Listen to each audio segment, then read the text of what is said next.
Is there life beyond the grave? If the soul exists, does it survive death?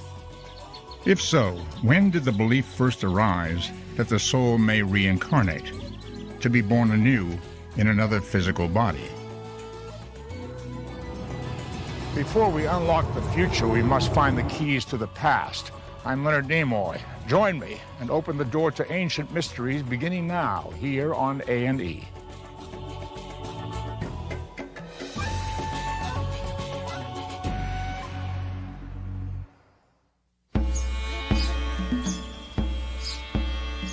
Thousands of years ago, the ancient Egyptians believed that the soul continued to exist after death, then journeyed to another world.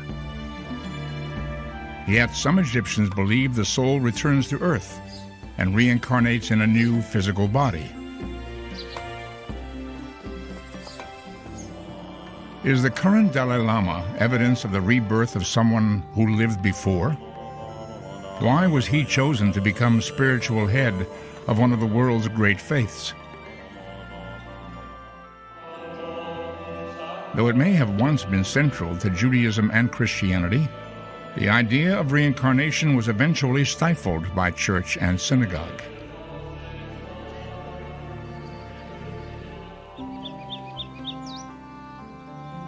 After centuries of suppression, the discovery of a skeleton buried in a basement in New York State ignited widespread belief in reincarnation.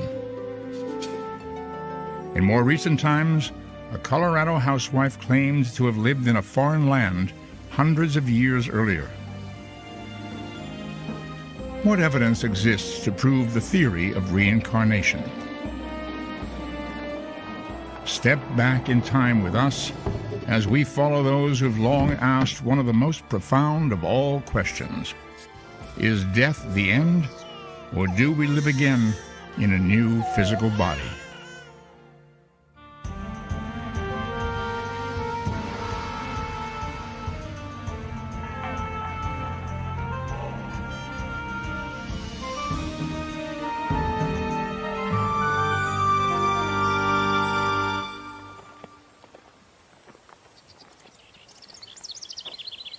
It has probably happened to many of us at some time or another. It is called déjà vu. Suddenly, in an area never before visited, there's an indefinable feeling of familiarity. In some mysterious way, there's a sense that you've been here before. Could this be possible? What about the person with whom you've chosen to share your life? Have you known one another before? Perhaps, as some believe, in a previous life? The human mind has grappled with the notion of reincarnation for millennia. In some cultures, the idea was often seen as a threat, warning of dire consequences for an unjust and dishonest life. Might evil deeds committed in a present life lead to reincarnation on a lower level, such as an animal or an insect? On the other hand, would a life of merit promise rewards in the next incarnation?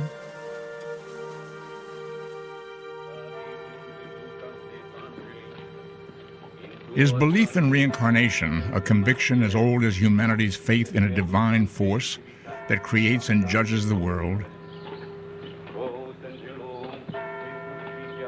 The overwhelming majority of the Earth's inhabitants believe in life after death. But a sizable proportion also clings to the notion that the soul is not simply destined for heaven or hell, but returns to life in another physical body. What evidence exists to endorse this view, especially as most people probably have no recollection whatever of their previous lives? Many people feel that reincarnation can't exist because they don't remember their past. And my answer to the world is we do remember. We don't have the details, but we have certain key hints as to who we are, the type of music we like, the people we're most attracted to, the types of food we like, the clothing we wear, certain periods in history that we identify with. These are indications this is where we have been before. And so our present incarnation or our present lifetime is a composite of all the fruits of what we were before. When did the concept of reincarnation first take root? To probe the mystery, we must embark on a quest deep into antiquity. For the ancient world holds alluring clues to the earliest stirrings of the idea that life may indeed transcend death. It is a belief that may date back to the Stone Age. Tens of thousands of years ago, many primitive societies buried their dead in a fetal position. Could this perhaps suggest a belief in reincarnation, in which the deceased was being made ready for possible rebirth? Today, India remains one of the most vital links with the ancient past. Here, Hinduism is the predominant pathway of faith. At least much of its origins remain a mystery, but it is the oldest known religion still practiced anywhere in the world today. Acceptance of reincarnation is central to Hinduism. A person's rebirth in a new physical body is believed to be a direct result of how one lived in a previous life. Escaping the endless cycle of birth and rebirth is fundamental to followers of the faith. The process is known as karma. The ultimate aim is to break the cycle, to allow the soul to return to its maker, thus avoiding further reincarnations. You escape it according to the theory when you completely overcome your egotistical desires, when you become compassionate, when your heart opens up to the whole world, and when you are ready to join your maker. That's when you escape the wheel of samsara, as the Hindus say. But as long as we have desires, we'll come back time and again to satisfy them. Or as long as we have karma to pay, the law of cause and effect will bring us down until our soul matures to that state where it has no longer any reason to come back to this world.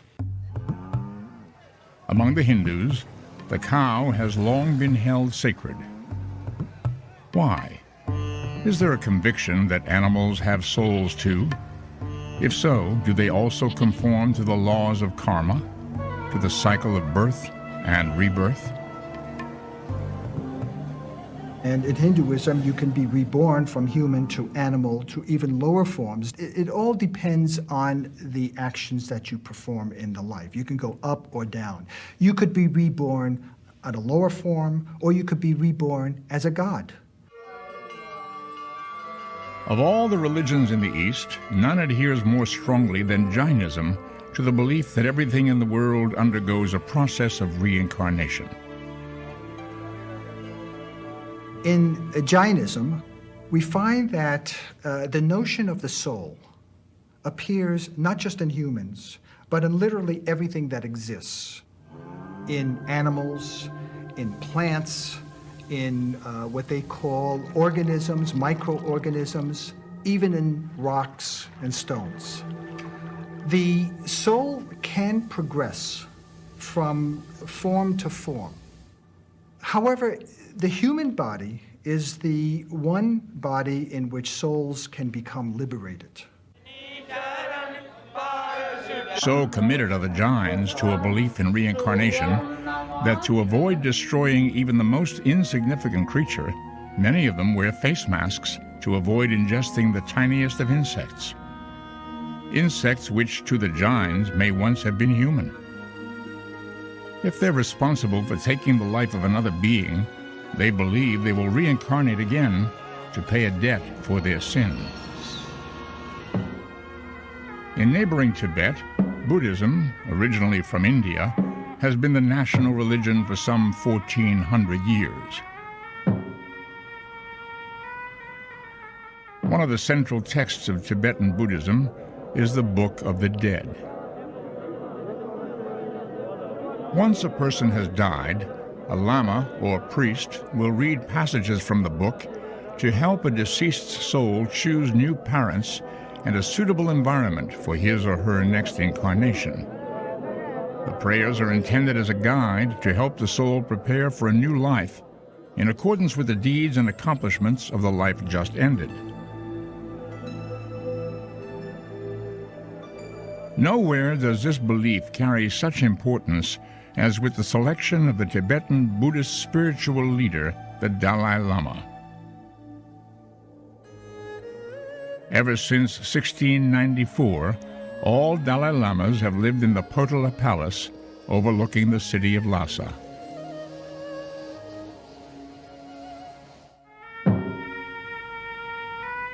In 1959, when Communist China invaded Tibet and imposed military rule, the current Dalai Lama fled his capital and settled in India. In exile, he continues to perform the function of religious head of millions of Asian Buddhists. But how did he come to occupy this revered and sacred role?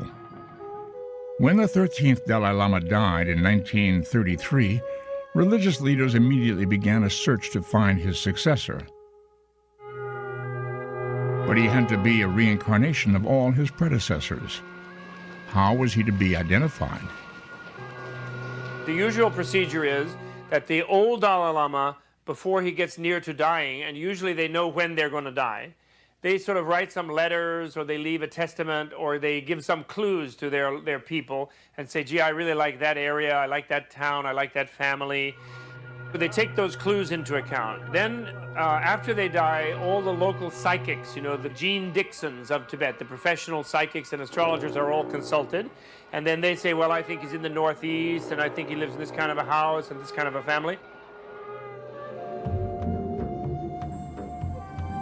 Deep in the hills of Qinghai, in China's remote western province, a young boy by the name of Lamo Dondrub was born to a poor peasant family in 1935. But this was no ordinary child. From his earliest years, he was different from other children, often even fantasizing that he would one day travel to Lhasa in Tibet, a place neither he nor his family had ever visited. When I was very young, I think 1.5 years or 2 years, 3 years, during that period, I always telling my mother, I will go to Lhasa. That, and also whenever I play, and also I play. Now I'm going so there. I'm now moving to Lhasa. News of the young Lamo Dondrub soon reached Lhasa. In 1937, a search party of disguised high lamas from the Tibetan government set out for the tiny village to investigate the 2.5-year-old boy that they had heard about. Could he possibly be the reincarnated Dalai Lama? From an array of similar items, the young boy was asked to pick out clothing and religious objects that belonged to the previous Dalai Lama. He unhesitatingly chose every item correctly. At one point, he reached out for the Dalai Lama's rosary and claimed that it was once his own. Lamo Dondrub was then subjected to a physical examination in which his body was inspected for certain marks traditionally associated with Dalai Lamas. These included large ears, upward curving eyebrows, moles in certain locations of the torso, and a palm print resembling the design of a conch shell. Without exception, each telltale sign was there. The reincarnated 14th Dalai Lama had been found. Today, the Dalai Lama is revered by Buddhists everywhere. he is not only the leader of one of the Earth's great religions, but he is accepted by all of his followers as the reincarnation of all 13 previous Dalai Lamas.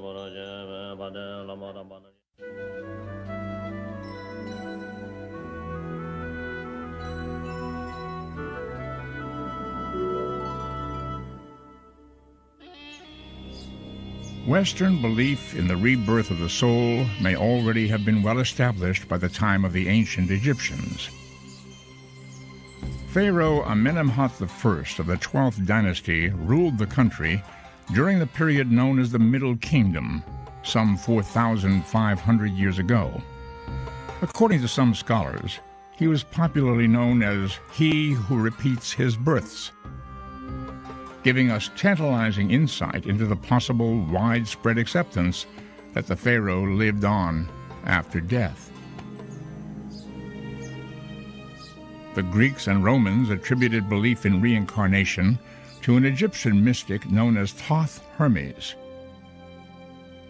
The soul passes from form to form, from level to level, and the mansions of its pilgrimage are many. Thou mortals puttest off thy bodies as raiments. Yet thou art from old, O soul of man. Thy soul art everlasting. Thoth Hermes. Thoth Hermes remains one of the most mysterious figures in all antiquity. Was he a human, a god, or a being of legend? He is sometimes depicted as the ibis-headed god of wisdom, justice, and writing. Whoever he was to leave an indelible mark on Western culture. Some scholars believe that if Hermes were indeed human, he may have been the original author of what is known as the Egyptian Book of the Dead. Found in many tombs and crypts, the hieroglyphs and art that constitute this mysterious document often depict the soul as a human-headed bird called the Ba. After 3,000 years of reincarnating as plants or animals, some believed the soul would eventually earn its right to be reborn in human form. Let me have possession of my Ba soul and of my spirit, wherever it may be. Observe thee my soul, O guardians of heaven. Cause my Ba soul to find my body. The chapter of making the soul join its body, the Book of the Dead. During ancient times, it was in Greece that belief in reincarnation eventually became widespread. And at no time more so than when Greek civilization was at its classical zenith. The goddess Psyche was reputed to have been one of the loveliest beings in the entire Greek pantheon of deities. Her beauty was so remarkable that the name Psyche was also used to describe one of nature's most magnificent creations, the butterfly.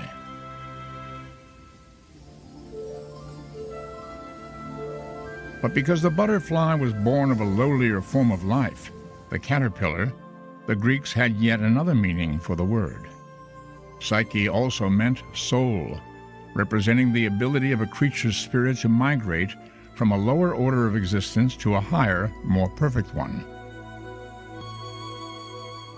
The Greeks saw great symbolism in the transition. What may have given rise to it?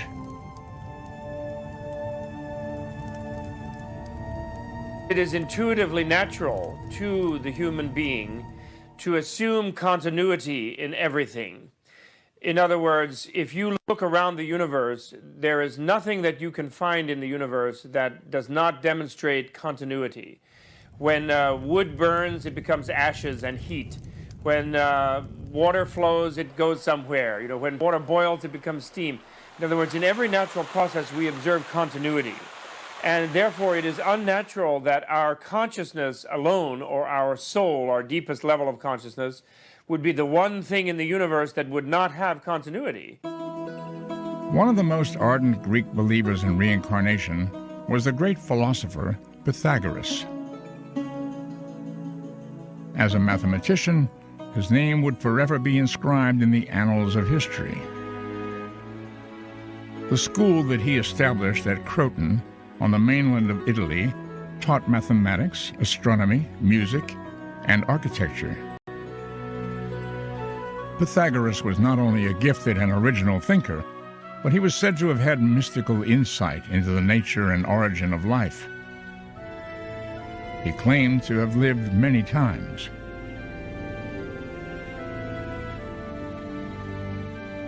It was believed that Mercury, the god of wisdom, had imbued him with the vision to see all his previous incarnations. His pupils were well versed in the mysteries of reincarnation and were encouraged to value life. They were taught to respect the soul of all beings, to refrain from killing any animal, and to adhere to a strict vegetarian diet. Though a teacher, Pythagoras himself left no writings. However, his belief in reincarnation was expounded by three of the greatest Greek philosophers who studied his teachings: Socrates, Plato, and Aristotle. Must not all things at last be swallowed up in death? Yea, but I am confident that there truly is such a thing as living again, and that the living spring from the dead. The souls of the dead are once again in existence. Socrates, 450 BCE. But the physical resurrection of the human soul was proclaimed by some of the most admired minds in Western civilization. For centuries, belief in reincarnation was either suppressed or simply lay dormant.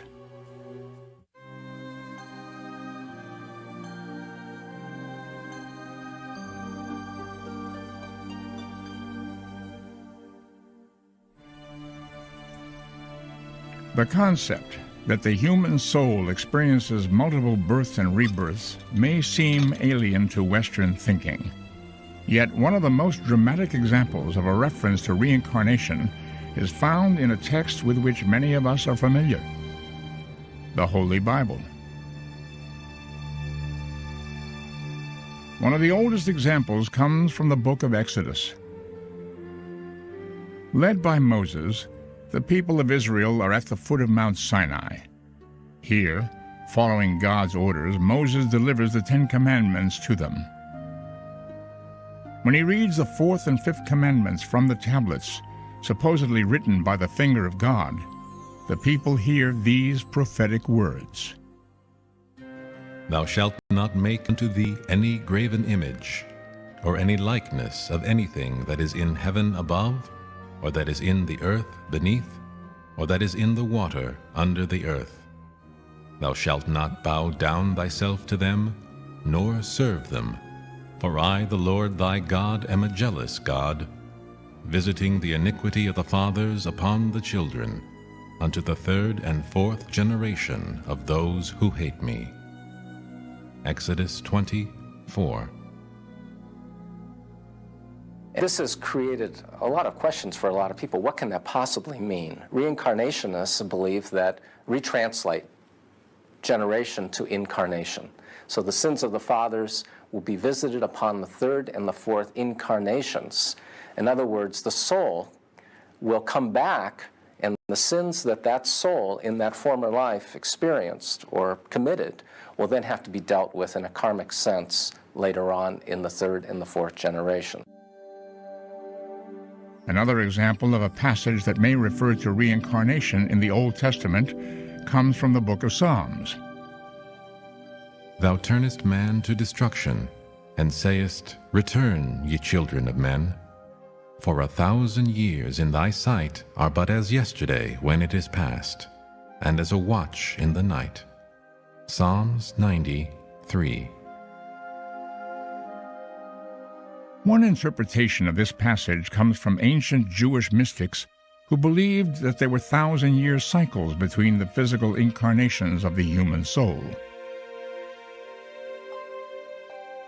One of the most mysterious traditions of Judaism is an ancient body of mystical beliefs known as the Kabbalah, a Hebrew word meaning to receive. The basis of Kabbalah is believed to have originally been given by God to Moses on Mount Sinai, then secretly passed down from generation to generation. The central book of Kabbalistic study is the Zohar, meaning splendor. It is a lengthy commentary on mankind's relationship with the Supreme Being, on reincarnation, and on the nature of the soul. There are three aspects of the soul, at least, in the Kabbalah. There's the nefesh, which is the vegetative soul. There is the ruach, or otherwise translated wind or spirit, which is more of a vital, animalistic, some say emotional soul.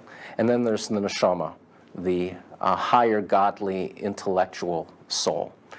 At death, the nefesh and all three of those aspects have to go through the period of purification, Gehenna, and then they begin to separate. At that point, then the soul prepares itself for rebirth after it's gone through this process. And according to some, there are spirit guides that help it make decisions as to where it goes next, which into what body it incarnates and what lessons it needs to fulfill in the next life. The study of Kabbalah reached its apex of popularity in 15th century Spain. It was here where Jewish acceptance of reincarnation became widespread. In 1492, the same year that Christopher Columbus discovered the New World for Spain, King Ferdinand and Queen Isabella issued one of the most devastating proclamations to befall the Jews. En masse, they were expelled from Spain. Many of the Jews would flee to other parts of Europe.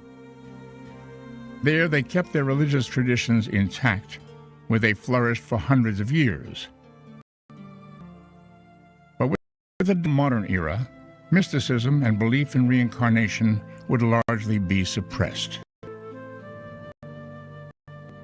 Reincarnation in Judaism did not go underground until the early 19th century, and the movement to the West, the urge to be accepted by the more, quote, scientific, unquote, establishment in the West.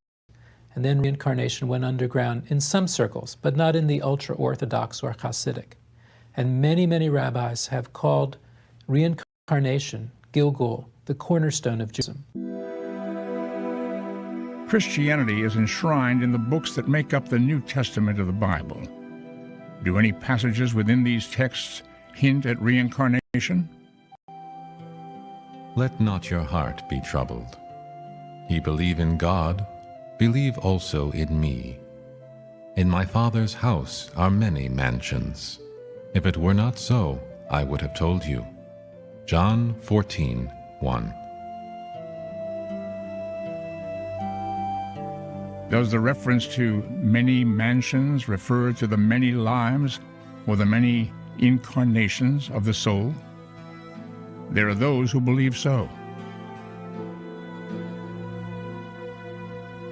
Jesus himself may have been referring to his own previous incarnation in this passage from the book of St. John. Your father Abraham rejoiced to see my day, and he saw it and was glad. Then said the Jews unto him, Thou art not yet 50 years old, and hast thou seen Abraham? Jesus said unto them, Verily, verily, I say unto you, before Abraham was, I am. John 8:56.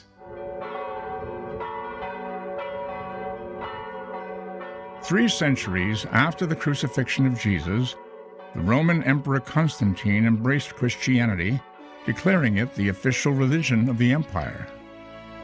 In the year 325, he convened the world's first ecumenical conference, known as the Council of Nicaea.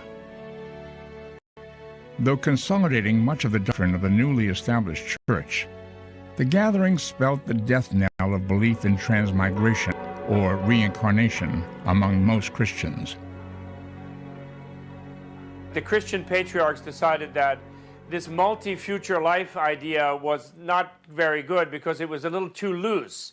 They would like people to feel that there was only one future life, and the quality of that was determined by how well they fit in with the church's orders. And so they banned, therefore, transmigration belief, which was common in all of the Mediterranean cultures. Though no longer embraced by mainstream Judaism or Christianity, reincarnation may once have been fundamental to both faiths.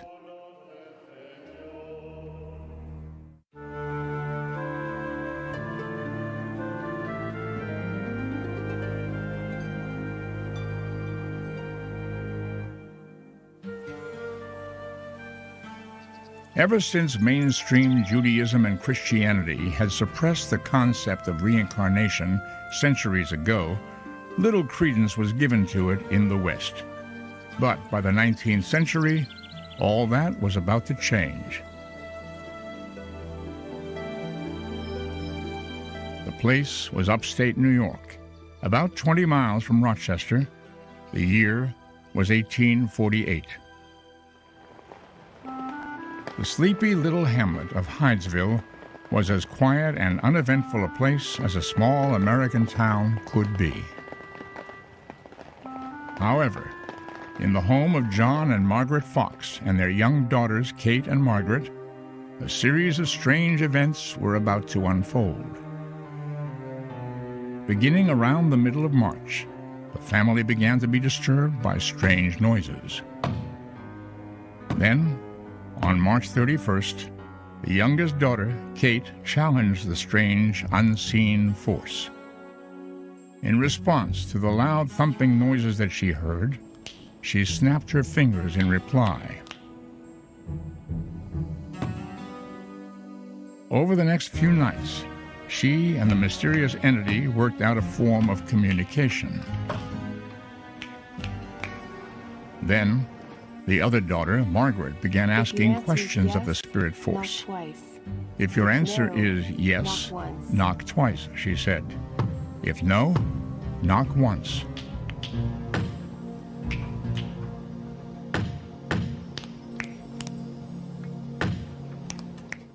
And so, over a period of evenings, it was learned that the spirit in the house once belonged to a man who'd been murdered in one of the bedrooms and buried in the cellar. When the floor of the cellar was dug up, a human skeleton was found buried there, confirming the story. Though the murderer was never found, and the case remained unsolved, what the incident did was to ignite public interest in the survival of the soul after death, a fundamental tenet in belief in reincarnation. Suddenly, spiritualism and the possibility of communicating with departed souls became popular.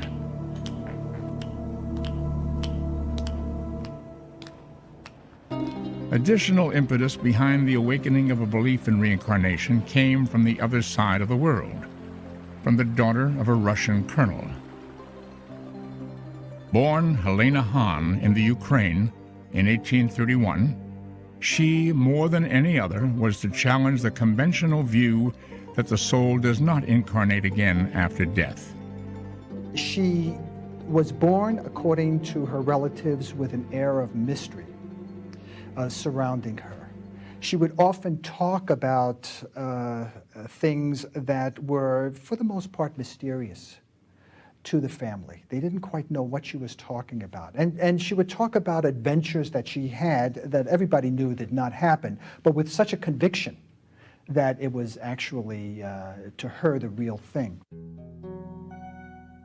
In her late teens, Helena Hahn married a military man more than 20 years her senior. He was General Nikifor Blavatsky. Thus it was that the simple Helena Hahn would become better known to the world as Madame Helena Blavatsky, eventually to be one of the most influential forces behind a popular rekindling of belief in reincarnation.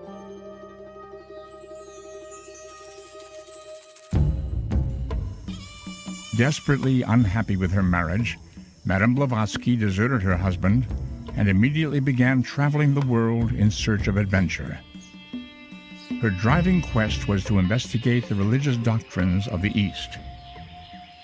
She traveled throughout the world, including North America, Europe, Egypt, the Near East, India, Tibet.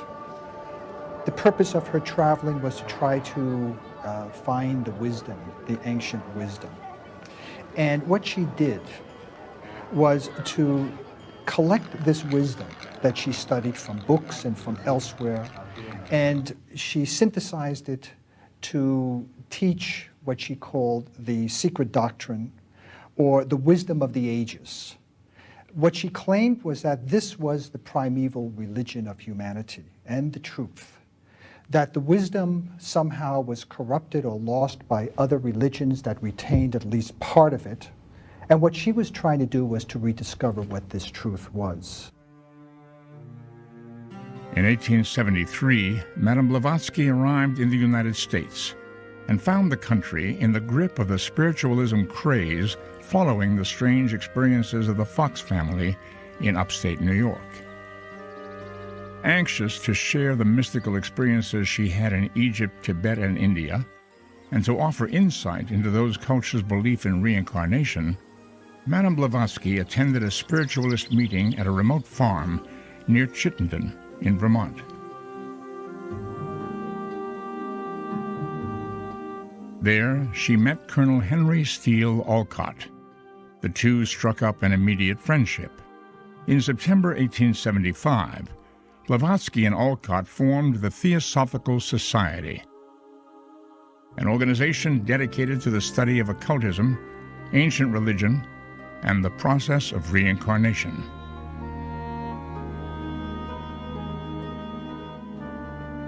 Madame Blavatsky was a prolific writer, expounding her beliefs in reincarnation in monumental works such as The Secret Doctrine and Isis Unveiled.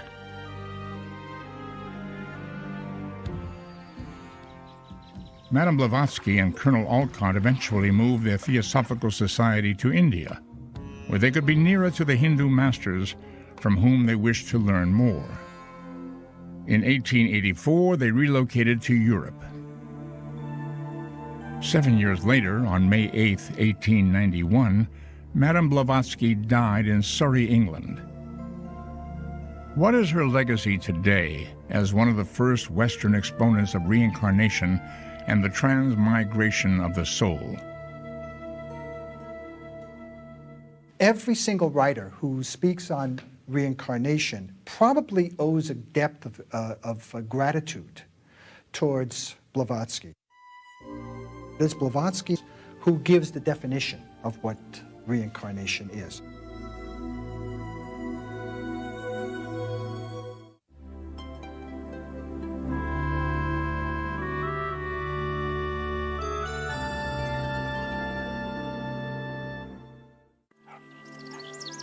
It is one of the greatest of all mysteries, and one of our oldest quests.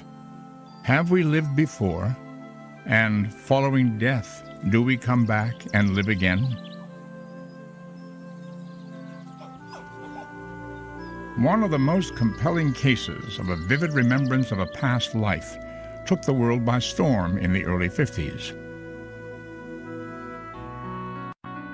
Colorado businessman and amateur hypnotist Maury Bernstein was popular among his friends and associates for his ability to lull people into a trance-like sleep and coax them into recalling incidents from their past, often even as far back as their childhood. However, in 1952, he did not suspect that one of his subjects, Virginia Tighe, would graphically recall incidents from a previous lifetime. When news leaked out that the 29-year-old mother of three was able to recall a past incarnation, Bernstein gave her the pseudonym of Ruth Simmons to preserve her identity and protect her from an increasingly curious press. Under hypnosis, the young woman identified herself as Bridie Murphy, born in the city of Cork, Ireland, in 1798. These are actual recordings made during her hypnosis sessions. And what is your name? Bridie. Why did they name you that? They named me after my grandmother, Bridget. Oh. Bridie. Do you always live in Cork? No. Go to Belfast. You go to Belfast. Mm-hmm. What is the name of the priest? What is the name of the father? Father John. Father John. At times, while under hypnosis, Ty's voice developed an unmistakable Irish brogue. While never having traveled outside of the United States, she recalled details of her home in Ireland, her family, and the town in which she lived. When journalists investigated the area mentioned by Ty, they found her descriptions to be uncannily accurate. Shops and streets were just as she recounted them. Because thousands of people share the name Murphy in Ireland, it was impossible for them to find exact records of her and her family. Was it all a hoax? Or, as many believe, did Virginia Ty genuinely recall a past life nearly 2 centuries earlier? I'm holding on to my brother. We can't find our mom. We don't know where our mom is. Today, in some scientific circles, techniques known as past life regression have become a legitimate, recognized field of research. What have these sessions revealed? I think the great lesson for me of all of my research and studies is that we do not die when our physical bodies die. A part of us goes on. Whatever you want to call this part, consciousness, soul, spirit, it does go on, and so that we are eternal. And I believe that a famous mystic summed this up centuries ago by saying, we are not human beings here having a spiritual experience, but we are spiritual beings having a human experience. Get a bed down there, please. Boss. During clinical death, many have described being able to view their own body from the outside, as though it were a separate entity. Some have even described what happened in the hospital room while their hearts had technically stopped beating, while they were to all intents and purposes dead.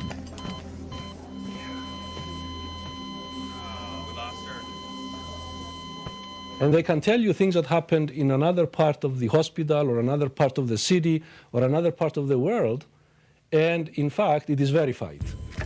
Like a woman, for example, during her near-death experience, she would tell them what they were talking about when they were signing the death papers. So this is one example of a scientific kind of research that may suggest continuity of consciousness after death. We may never know the answer to what happens to us after we die until death itself claims us. If we are to heed the evidence and consider the documentation passed down through the centuries, perhaps the riddle of life after death may not be as obscure as many deem it to be. Perhaps death may not be the end, but merely the beginning of yet another cycle in the ongoing process of life itself.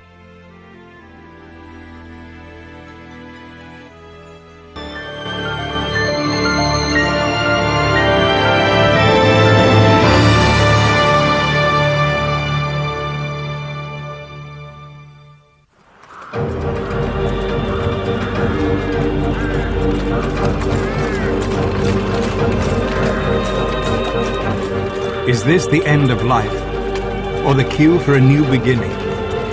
Millions believe in reincarnation. Is there proof it really happens?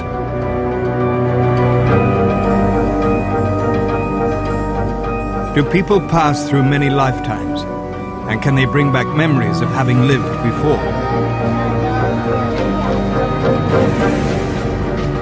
It's 350 years since the bloody battles of the English Civil War. But this man says he remembers fighting in them. And therapies now encourage people to relive the violent moments of their death in previous lives.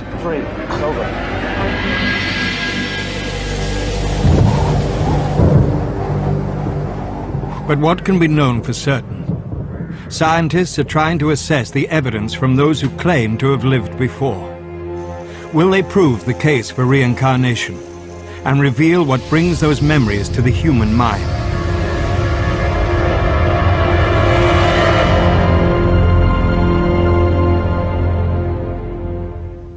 Many religions believe in reincarnation, but for most people raised as Christians, it's not something they expect. So when memories of past lives hit them, it can come as an unwelcome surprise. I had never heard of something like this. I never was a believer in reincarnation, etc. I mean, it's not something I'm too pleased with. I really don't. I mean, I'm enjoying my life, but do I want to keep coming back and back? I don't know about that. For Patricia Austrian, the agony of World War I's trench warfare and muddy battlefields belonged only in the history books, until her 4-year-old son told her that he'd been there in a previous life.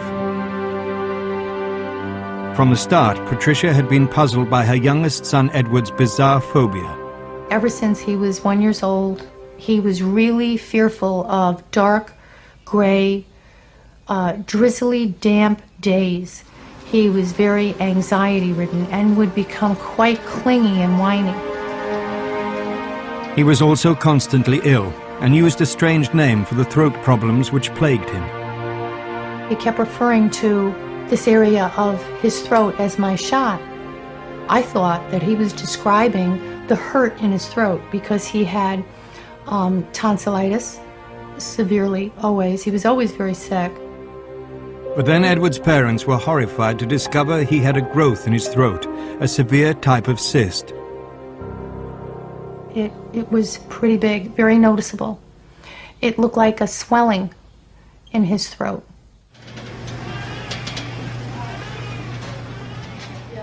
Edward's doctors decided to remove his tonsils in preparation for further surgery. That night, after his operation, he suddenly told his mother a graphic first-hand account of a soldier's death in the trenches. My name was James. I was 18 years old in France. Now remember, this is a 4-year-old child. We were walking along through the mud. It was damp, it was rainy, it was cold. My rifle is heavy. I remember looking out and seeing fields of trees, and then there was desolation. I heard a shot come from behind, and it went through someone else, hit me square in the back of the neck, and I felt my throat fill with blood. Believe me, that sent a chill through me. It seemed that Patricia's son had just told her of a violent death in a previous life, in more detail than a 4-year-old should have known. An obvious explanation would be that the boy had read something or seen it on TV. But according to past life research, these experiences fit a familiar pattern. Carol Bowman became fascinated by past lives after her own young son spoke of strange memories. She's compiled a book based on children's experiences and believes they should not be dismissed. Usually the parents are resistant to what the children are saying, and they will say to the child, "You saw this on TV, right? Or this is something you heard," and the child will be very insistent and serious. "No, this really happened." And I think in our culture, parents don't want to believe this. And it's the children that eventually convince them that this is real.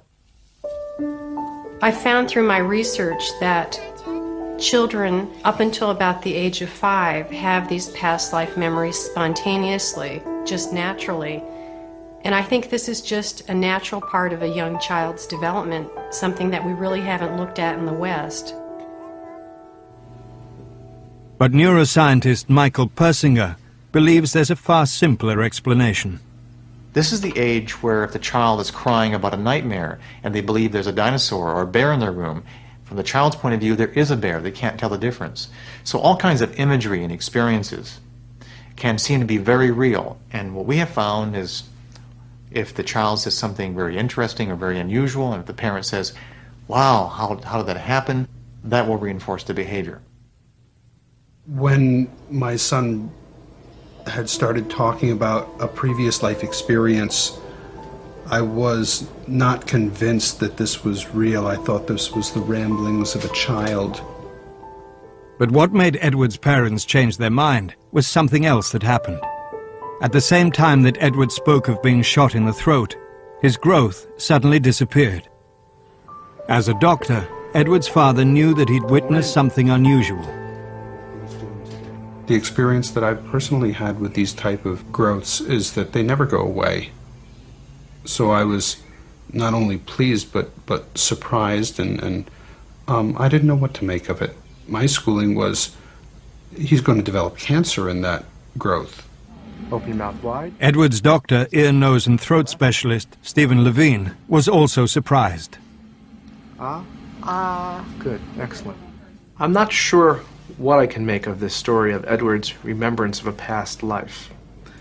I, as a physician and scientist, can only observe things, and then if I can explain them, that's fine. But there are some things that I just can't explain, and this is one. Like many children who speak of past lives, Edward's memories have faded as he's grown older. But the family remain convinced his memory triggered both the cure of his tumor and the loss of his fear of rain. But is Edward's story evidence of reincarnation, or simply coincidence? Can we be sure these memories are what they seem? Really, when you think about your past, you're reconstructing your past. Memory of yourself is not a videotape. You actually reconstruct it. So if you can't tell the difference between a dream and a real memory, then it becomes easy for you to say, well, this image was a memory. At first, Bruce Whittier thought his memories were simply dreams. I began having dreams, which would leave me feeling very scared and very disoriented and alone. And my dreams were about a man in a foreign country who was hiding and didn't know why. It was during my dreams towards the 10th night, 11th night that I actually did realize that this was a Jewish family, and the reason why they were hiding, it was wartime, and that it was very important for their own protection to go into hiding. At first, in my dreams, I found myself just looking from the outside, but as each night progressed on, I found that I was actually the person in the dreams, and I was actually running, I was hiding, I was feeling panicky, I was trying to save my family. The nightly terrors persisted, and Bruce began to record his dreams. One detail was very vivid. On one wall we had put a small table, and on it sat a clock, which I've drawn here, which I saw in my dream. Then the dreams took a horrific turn. Though he had no connection with the Jewish faith, Bruce experienced the terror of being discovered by the Nazis and the family's appalling fate.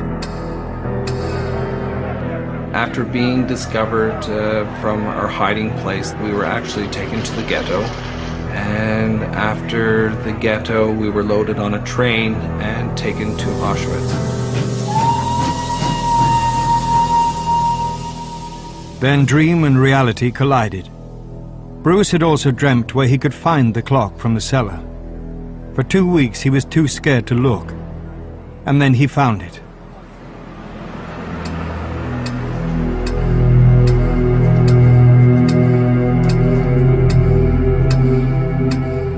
When I went into the antique shop and actually saw my clock for the first time, my heart sunk. You could feel a welling up of tears inside. At the same time, goosebumps and feeling very scared of what have I got myself into. I asked where the clock had been purchased from, and the antique dealer had told me that he had gone to Europe and that this clock was the only item he had bought in Holland, and that it was in the possession of a retired German major. Had Bruce ever seen the clock before? How could he possibly have known its significance? The evidence is enough to convince him that he was the man in his dreams.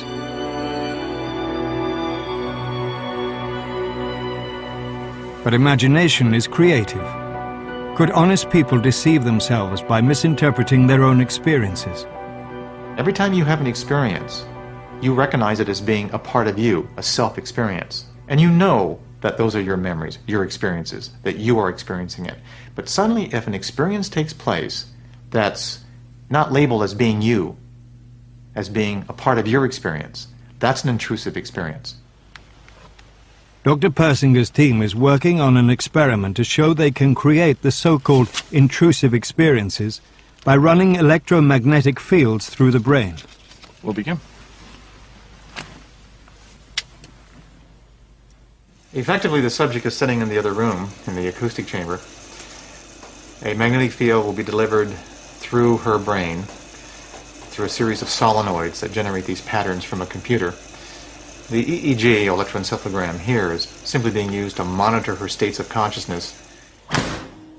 His studies suggest that those with increased electrical activity in their brains are more likely to think they've had past life experiences. Mr. Cook, would you please activate the field pattern? Okay. And he can simulate this effect in the lab. We have found that individuals with heightened electrical activity in the temporal lobes, the areas that have to do with memory and meaningfulness, they're more likely to draw connections or to experience connections between events that aren't connected than when you stimulate their brains with these weak, complex fields. They're the ones who are more likely to say, I experienced a sense presence. I felt I left my body.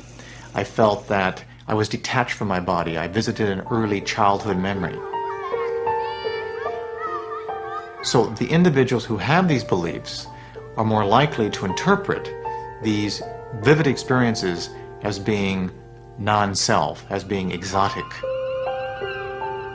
People who believe that they've lived a previous life, they're highly creative individuals, but they have this one singular belief that the individual leaves the body and very often is capable of living after death. But is it brain or belief which best explains how this little girl could be sitting on the knee of her own daughter from a previous life?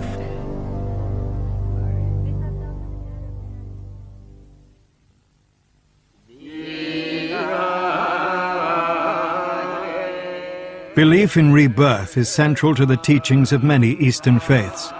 The Sri Lankan Buddhist monks are learning that consciousness is eternal, that only the work of many lifetimes will bring them to enlightenment.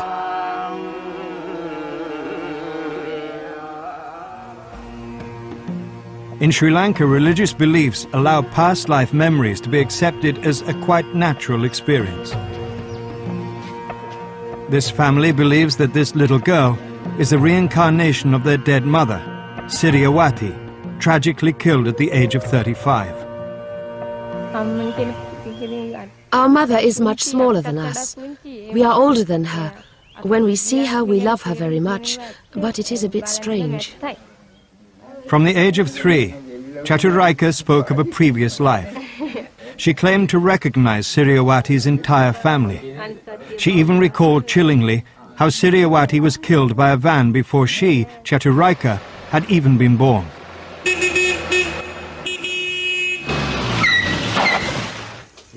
When we passed the spot where the accident happened, she pointed to the place and started crying.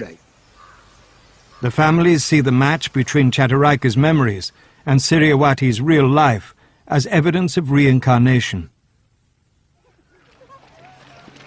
In Sri Lanka, as many as 1 in 500 children say they have memories of past lives. But it's still quite unusual to find real lives which appear to match those memories precisely.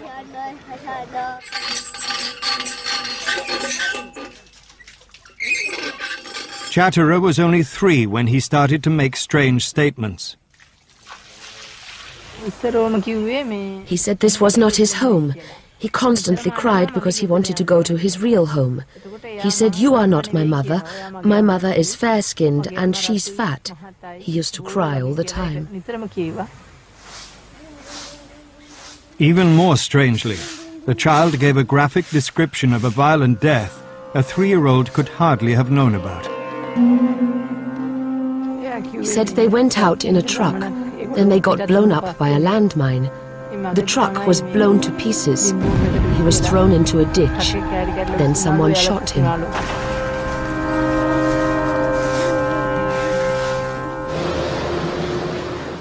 Worried by her son's request to visit his other family, Chatterer's mother began making inquiries in Naramala, the local town he said he remembered. Publicizing past life stories is one way of trying to track down the real life which may match the memories. Local journalist Mr. Banda was soon on Chatterer's trail.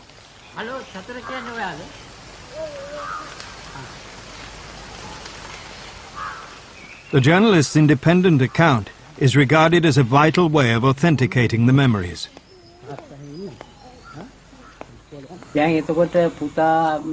Where were you shot? At Trincomalee. Were you already dead? No, I was alive. You were conscious when you reached the hospital? I lost track of things as I arrived.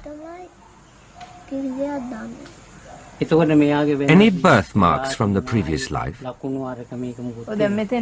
He says the bottom of his ear was the place he was shot. He also talks about his arm being broken. Chatterer's marks are where he claims his injuries were. Past life researchers always look for birthmarks, which may correspond to injuries in the previous life. Mr. Banda was keen to publish. If this hadn't happened, the family wouldn't have said it had. We had to persuade them to even put it in the newspaper. They didn't want this to be published. They don't have any reason to make it up. Chatterer's story in the local paper immediately struck a chord with the Martin family from nearby Naramala. Look, this story could be about our son.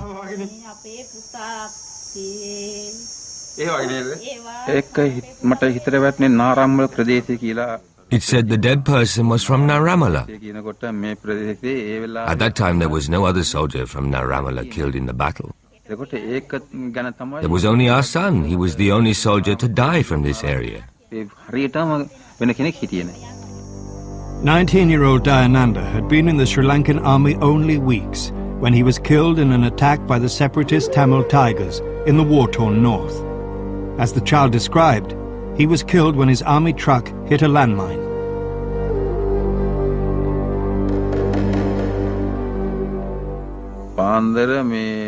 According to what the army says, they were on dawn patrol checking the bridges and roads when this happened. We still can't believe it. What astonished both families was the detail that Chatterer appeared to know about Dayananda's life in the military and about his parents. He'd never met Mr. Martin before, yet Chatterer knew that he works as a bricklayer. He also said that Dayananda had run a shop. The Martins confirmed that their son had started a shop in this building. But how much do the memories really match? At Douglas College in Canada, Professor Leonard Angel has studied accounts of children's past lives and is skeptical. The problems have to do with fixing the child's claims, with verifying that the child's claims really do apply to the past life person, because you're always dealing with a certain amount of memory. It's always a certain amount of time that's elapsed since the death of the past life person. And people who are eager to find their child who died tragically young, reincarnated in somebody presently alive, may be given to distortion of their own memories, and perhaps even sincerely their memories will get distorted as to whether or not the memories apply to their own children.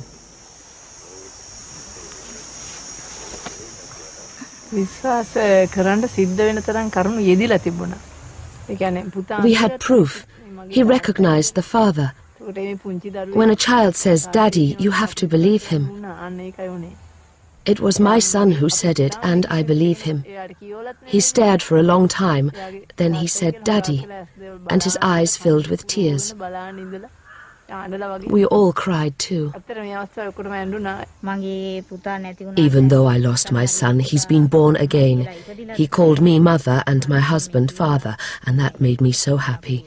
We're almost as happy as we would be if we had our son back. Science cannot prove whether Chatterer is Dayananda reborn. The family sincerely believe that he is, but belief cannot be taken as proof. For Chatterer, it's a strange moment, visiting his own grave. I think what's happening in these cases is that people are having what I might call the wow response.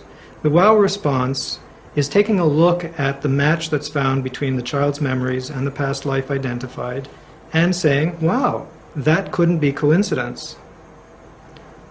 What we need to do as serious, credible scientists is take a look at the kinds of information matches that were made in these cases and see whether they merit the wow response. These cards represent 200 imaginary people. Each card has information about an imaginary person who died some time ago. And we're going to play a little game in which... Leonard Angel is trying to recreate the wow response in the lab by asking students to imagine a past life. Did you live in a city, did you live in a town, or did you live in a rural area? The experiment reveals that different lives match each other more often than people might think. Professor Angel is trying to demonstrate that a student's pretend life would very likely find a match within a real community anywhere. And how did you die in this imagined past life? Violently. Violently. I was clubbed. Violently, and you were clubbed to death. And finally, in this past life, what sort of occupational activity did you help out in? Fishing.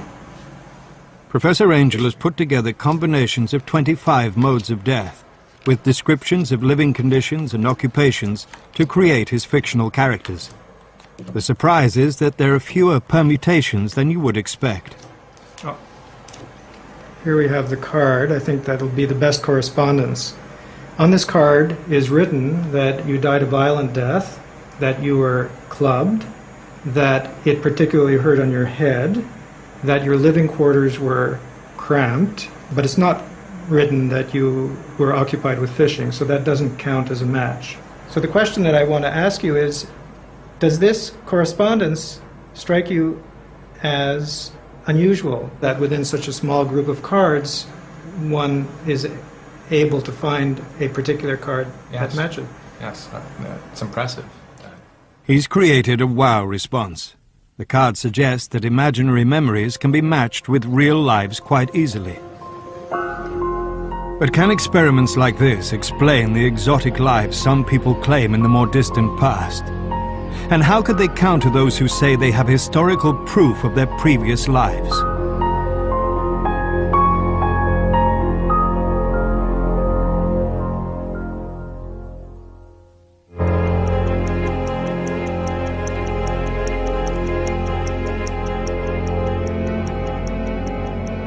With the help of hypnosis, many people have recalled what appear to be highly convincing memories of previous lives. You can find yourself, whenever you're ready, just leaving the darkness and coming out into the lighter surroundings. Peter Hume believes he has memories of a life in 17th century England. What's your name? I'm John. John? Yes. Do you have another name, John? Yes. What's Raphael. John Raphael. 6 and 7, 67. 3 and 2, 32. In this life, Peter's a bingo caller in Birmingham. 68. 4 and 7, 47. Downing Street, number 10. He believes he first remembered John Raphael when his brother Bob, an amateur hypnotist, persuaded him to try to go back to a past life. He took me back in time and then he asked me where I was. I said, I'm on guard duty at the moment. He said, where is this? I said, it's a campsite near a village called Haddon on the Scottish borders. He then asked me what the date was, and I said it was 1646. And He also named the king at that time, which I knew that he'd have difficulty in remembering and naming while he was awake. And so I knew that he'd gone back into that particular era. And I thought, Civil War period, perhaps we are onto something here, and we'll go deeper and find out more. Under hypnosis, Peter began to describe in apparently graphic detail the life of John Raphael, a foot soldier in the English Civil War, who fought with Cromwell's army against the king.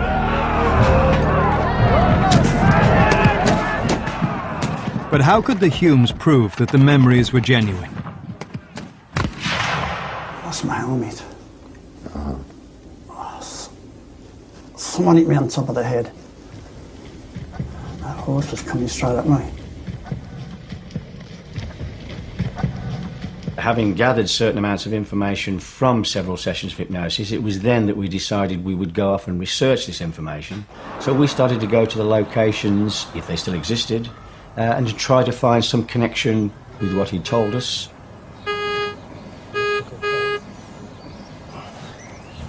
Not only did those locations fit his previous description, places he'd never been to in this life, but we found items that connected with the places being used as sites of Cromwell Civil War activity. These are Civil War musket balls. The spur itself, though not intact, has been checked and verified as being a Civil War captain's spur, proving the connection of 350 years ago. As the brothers discovered more matching details, they became convinced that John Raphael had existed, but they needed further proof. Under hypnosis, Peter came up with the name of a new place he felt sure John Raphael had been in, Culmstock. Bob Hume discovered there was a village of that name in southern England and tracked down the village historian. Hello. He said he was very interested in Culmstock, and he knew things about the church because his brother had been under hypnosis. And I said, well, if you do know something about the church, there's something quite extraordinary about it, perhaps you'd let me know what it is. The Humes sent Margaret a drawing of the church Peter had remembered during hypnosis.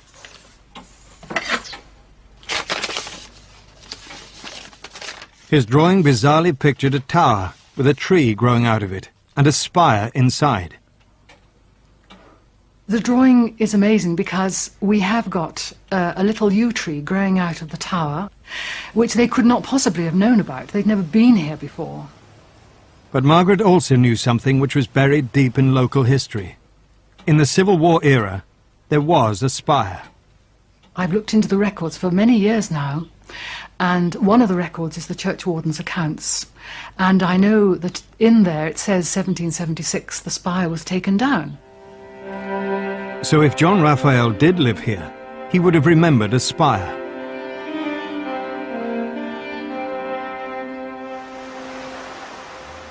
The Humes have driven over 200 miles to visit Culmstock for the first time. Along with a third brother, Carl, they're out to find the real John Raphael. Oh, look at this, lads. There's the yew tree growing out of the top, lads. Yeah, it's still there, he said. Their great hope is that a grave will tell them John Raphael did live and die in Culmstock.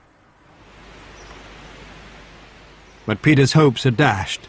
He can't find a single Raphael gravestone. The brothers head for the local records office to search for evidence of John. They can hardly decipher the handwriting in registers hundreds of years old. 1652, would that be? It looks like a 2, doesn't it? What do you think? Is it? Yeah. Yeah. Well, that says baptisms. Yeah, baptisms. Yeah. They don't seem to be able to find a birth, but suddenly find something equally exciting. 1652. John Raphael. Hey, there, John Raphael. No. Yeah, April. April the 19th. There was a John Raphael who married an Elizabeth Bishop in Culmstock Church in 1652, after the wars had ended. Well, how do you feel about that then? Well, I tell you, whoa, I feel the air standing up on the left of me. I really can. Well, nobody can say now that this person didn't exist. There it is. But how can we put Peter Hume's memories of being John Raphael to the test?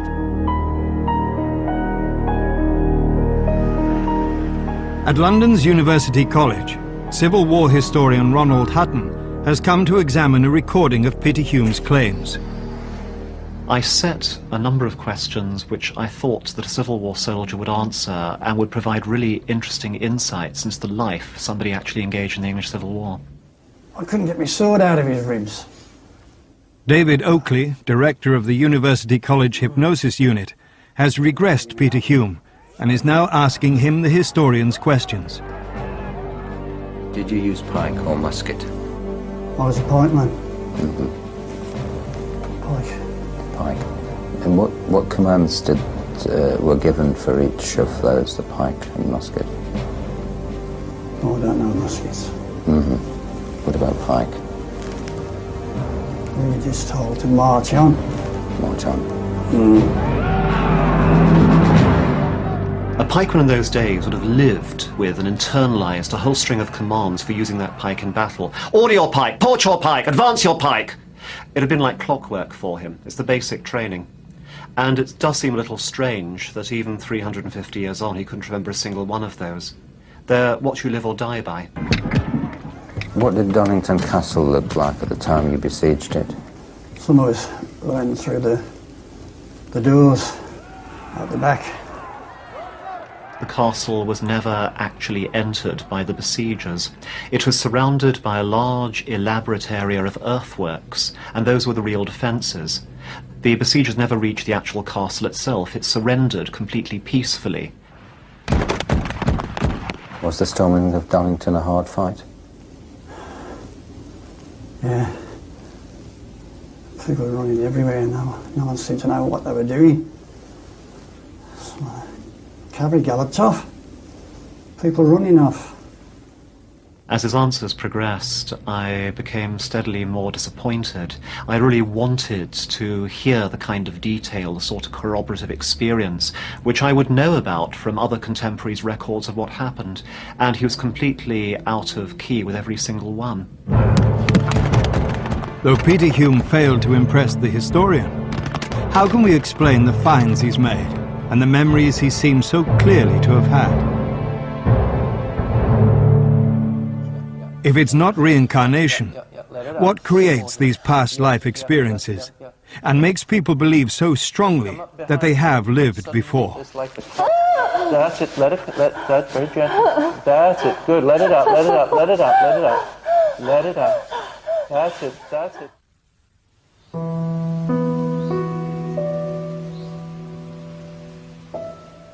Deep in the countryside of Wales, a group has gathered to explore memories of previous lives. Past life therapist Roger Woolger believes that everyone is able to discover these memories. When we are born, we don't come in empty of experiences, but we have old tapes or templates, as it were, working in the deep unconscious that have been inherited in ways we can't explain in material scientific terms, but at a spiritual level there is a transmission. And I feel very sad as well. Woolger takes these people into a hypnosis-like trance, where they often relive vivid and intense experiences. Yeah. I'm a slave. You're a slave, yes. And what do you do as a slave that they consider bad? You have sex. You have sex with? With him. With him, your master? Just your master? Yes. And they don't like that? Yeah. Yeah. They won't let me. They won't let you. How do they stop you? Go through it, go through it, go through it. Yeah, that's right, that's right. They won't let me. It's the violent lives, the painful lives that leave the imprint. The peaceful life, past lifetimes, they leave some impression, but they don't, the person doesn't die with a strong charge of fear or rage or loss and grief and so on. It's the unfinished lives which seem to be passed on to future lifetimes. Yeah. Let it out, let it out, let it out, let it out. I can't prove that every single regression has a lifetime that I can show historically happened, because many of them are outside historical periods. That's right.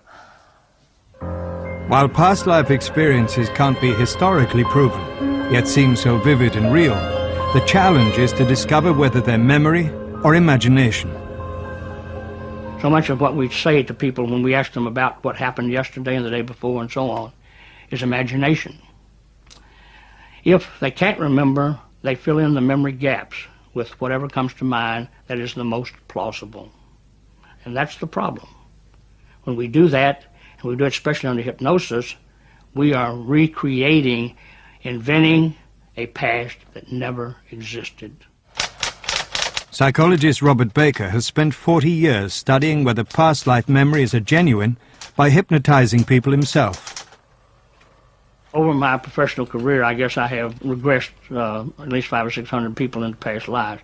And the fascinating thing is that practically anybody, you take anybody and relax them, regress them, and they will come up with something that they will say, yes, I remember this very clearly. I'm shamed. I'm shamed. Yes, I'm shamed. How are you shamed? How are they shaming you? Taking their clothes off. They've taken my clothes off.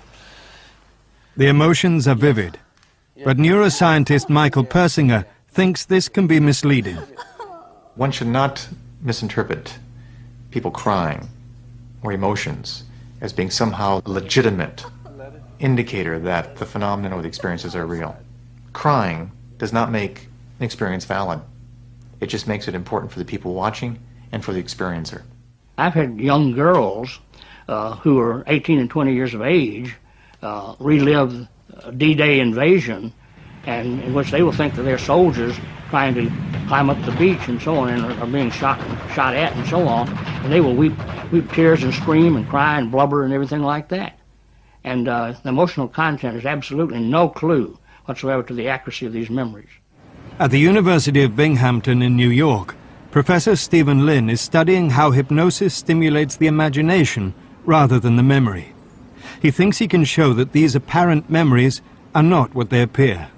When someone experiences something vividly and intensely, they're simply, we might say, getting involved with it, getting absorbed, and acting as if it were actually occurring by way of using their imaginations to make it a credible, convincing experience.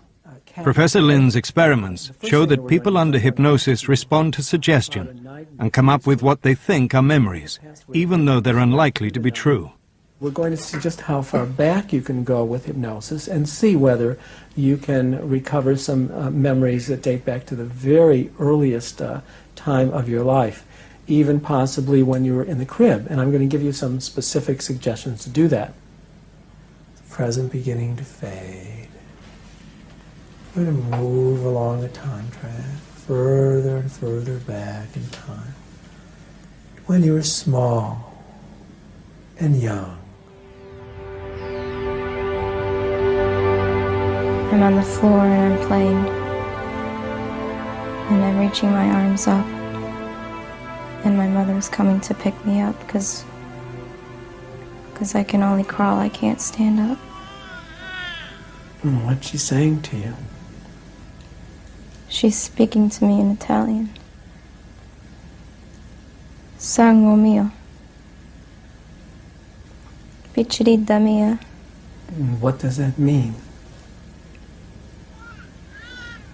My little girl. My little girl. Kathy's apparent memories sound credible, but are unlikely to be genuine. The way the brain develops in infancy makes it highly improbable she'd really remember anything that happened before the age of 2. I think we're showing that we can manipulate these individuals' memories to the point where they are not probable or likely memories. I think we can go a step further very easily and take back our subjects to a past life because they are similarly imagining and fantasizing and trying to make sense and respond to the suggestion in a way that fulfills what they believe is required in that particular situation. People feel themselves to be in a faraway locality, perhaps even a different race, or very different in who they are and what they are. Perhaps even a different sex. Professor Lin has also found that the more exotic the suggestions he makes, the more colorful are the past life images that people come up with. Where are you? In a forest. In a forest. And you see like this sunlight shining through the trees. Look down at yourself. What do you see? See hoofs. It's like I'm looking at a mirror though, like I could see myself. I'm like, I look like a deer, basically. A deer. You see yourself as a deer in this past life? Yeah. But when people under hypnosis come up with details they say they couldn't possibly have learnt in this life, how can this still be called imagination? Could there be another answer to how Peter Hume acquired his knowledge of the English Civil War? At the turn of the century, hypnotist Theodore Flournoy came up with a term he thought explained these unusual memories: cryptomnesia. Cryptomnesia is literally hidden memory, and it refers to the fact that as we go through our lives we gain information from books and films, talking to people and so forth, and though we retain the content of that information, we frequently forget or lose sight of the source of the information. I had one gentleman by the name of Riley, whom I regressed every week for nearly a year. And every week, Mr. Riley had a different kind of past life experience. He was a Roman soldier, an Indian brave, a little pickaninny on a plantation during the Civil War. He was a soldier in World War II. He was a sailor sometime during the 18th century. We recorded every one of his past life sessions, and in every one of them, he would go home and try to find out where this information came from. And usually, without too much searching, he would find himself, something he'd read, seen, heard, and so on. He was a history buff. But even if science can find the apparent source of the memories, it is yet to explain claims that past life memories have the power to heal.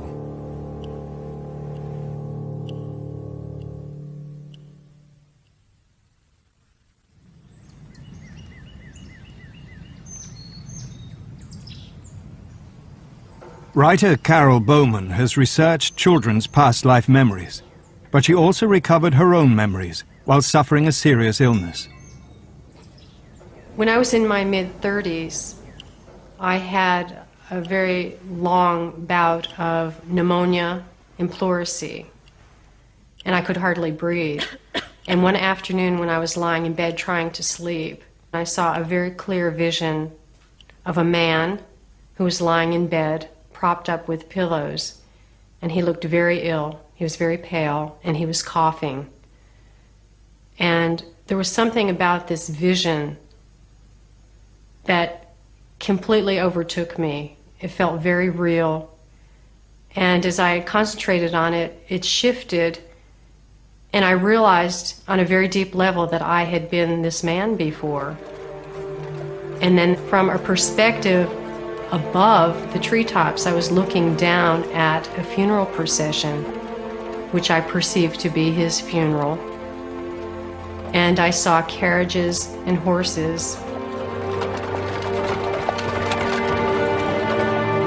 I realized that I had been this man and I had died of consumption. And I felt that somehow I was replaying this illness in my present lifetime. Her experience had a powerful effect. She suddenly began to get better. I believe that bringing past life memories to consciousness does help us heal in some way. Somehow it releases the emotional charge of the memory. And by doing that, I think in some way it alleviates symptoms too. But are we dealing with genuine memories, or the power of the imaginative mind? One idea is that memories could be carried within the genetic code in DNA. But there's no gene known to pass on such detailed memories from parent to child, let alone to unrelated people. Although the scientists find it hard to believe there is evidence for previous lives, past life therapist Roger Woolger still claims that taking people back can help them with present-day problems. These are experiences that have somehow been blocked out and not released, that are sitting in the unconscious mind, and only by reliving them and fully feeling the feelings can the block be unfrozen, as it were. So they come up behind you, and suddenly there's like a... That's it, that's very gentle. It might be that you were strangled and couldn't let a cry out.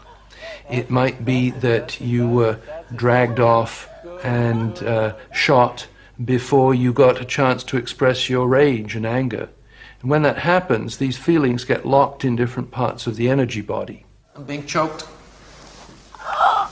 Yep. I'll count to 3 and it'll all be over. 1, 2, 3. It's over. And some scientists who don't believe in past lives still think such experiences can be helpful. I think it has great power. We should not necessarily demean it because it doesn't have scientific support. It does have great clinical support if it allows the person to reduce their anxiety, to have productive lives, to love, to be creative. We have to differentiate between the importance of the belief for the person to live and succeed and the scientific fact behind it. I don't know of any valid case of a person being cured of their problem by having used exclusively and only past lives therapy. If it does work, which I am skeptical about, if it does work, I think it's only because of the fact that they're dealing with suppressed emotions and somehow or other able to uncover the kind of problems that the person has in this life. Yet some people insist that genuine past life memories have radically changed their lives. Edward Austrian's family are convinced that his memories of being shot in the First World War healed the growth in his throat. He had a growth that disappeared. He said it would disappear. He said how it would disappear and when. He said there would be no second operation. He had a spiritual and emotional healing. He no longer was fearful of those dank, dark, rainy days. This signifies to me that something very important had gone on here. Past life memories have changed Bruce Whittier's life too. Though brought up a Christian, his memories of dying in the Holocaust have led him to identify with the Jewish faith. I work for a Jewish family in their bagel shop as their bakery manager, and I wear the Star of David every day as a symbol to myself that I am a reincarnated Jew from the Holocaust.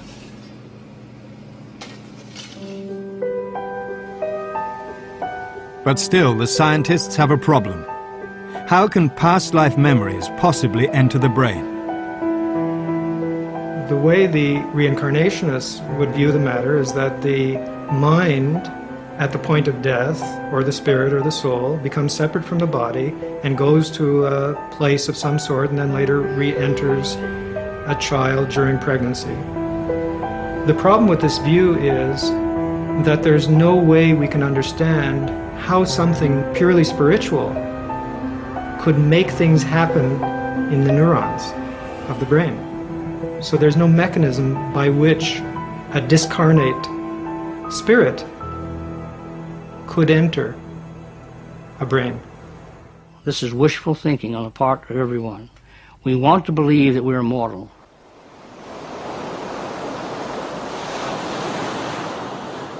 What happens after death is a matter of faith, not fact.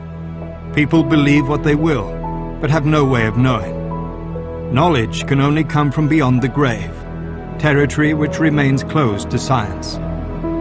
Can memories from a dying person float off across space and time to find a new home? Millions of people believe that it happens. Many find hope in the idea of rebirth. But science can only ask questions. It cannot show that those hopes will come true.